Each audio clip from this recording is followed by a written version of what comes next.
Hello, my name is Milan and I'll be talking about the process of injection molding. Now, injection molding is a tried and true method of churning out parts and products with ease and cost efficiency. It is advantageous as it is a relatively cheap process. It is able to produce multiple of the same part or product in a single run, and it has a low amount of waste. I've provided a diagram here from Wikipedia which demonstrates and illustrates the process of injection molding. So what happens is, in simplified form, injection molding involves taking a base raw material, often a plastic in the form of small pellets or granules, melting it down into its molten form, injecting it through a series of channels, and finally into the molds themselves.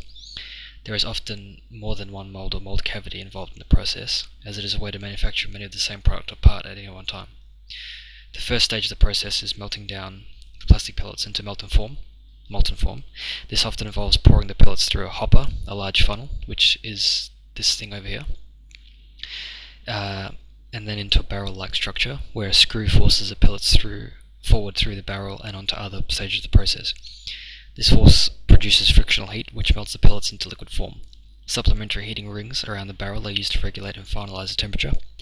If a perfect temperature is not ensured, there may be problems later in the parts of the process, such as bubbles in the molten, which carry on to the final product, or burn marks in the plastic.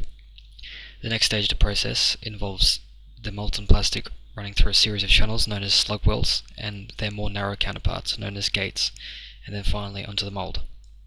This mold often has two halves which come together to make the mold cavity. One of these parts is movable, and it's known as the movable platen.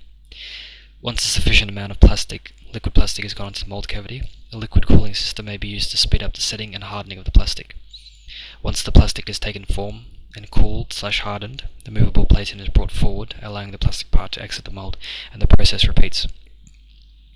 The excess plastic formed by the slug well is cut off and may be recycled, reducing waste. That is why injection molding is known as a low waste process. There are some videos here about the injection molding process. This one is quite long. However, you get a glimpse into how big the machines are and the plastic pellets that they were using, as you can see here. So he puts it into this container, and what happens is eventually it goes through the machine, and that process happens, and that process of the screw turning and heating the pellets can be seen in this video. If you skip ahead here, so the pellets go through the hopper into the screw, and the reciprocating screw creates enough friction to melt the plastic, and then it's pushed through the rest of the machine.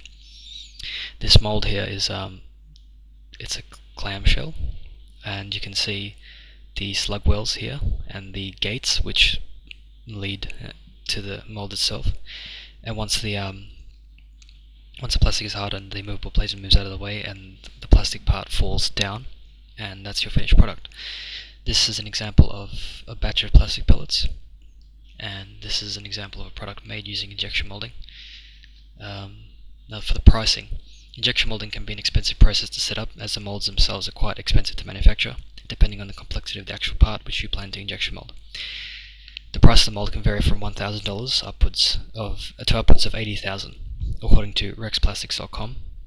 If there are undercuts, parts of the product you want the injection mold, parts of the product injection mold which get in the way of the machine mechanism, if they're there, the price of the mold goes up significantly. That's because the mold has to accommodate for these kind of parts and has to move in accordance to these things that get in the way, so that there aren't any problems. Injection molds are usually made from a high-grade steel. They are strong and very durable. However, with improper maintenance, the injection molding process can damage the parts over time.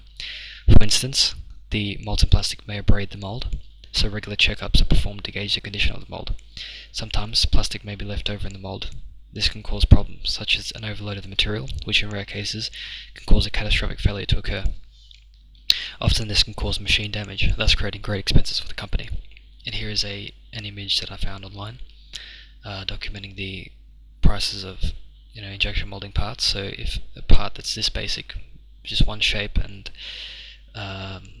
very simple indentation, such as this hole here, it's going to cost $75 to make the tooling.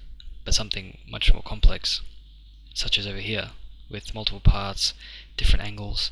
It's going to cost a lot more, $13,500 for the parts, the molds to be made for that. Yes, if the mold is not properly maintained, the mold will deteriorate, and this can cause either degradation in quality of the product that's being made or machine failure over time. Advantages of this process is that it can churn out products quite quickly, and the molds can last for many thousand runs. And disadvantage of this process is if it's not properly maintained, the mold can degrade over time, causing a loss in quality over machine failure.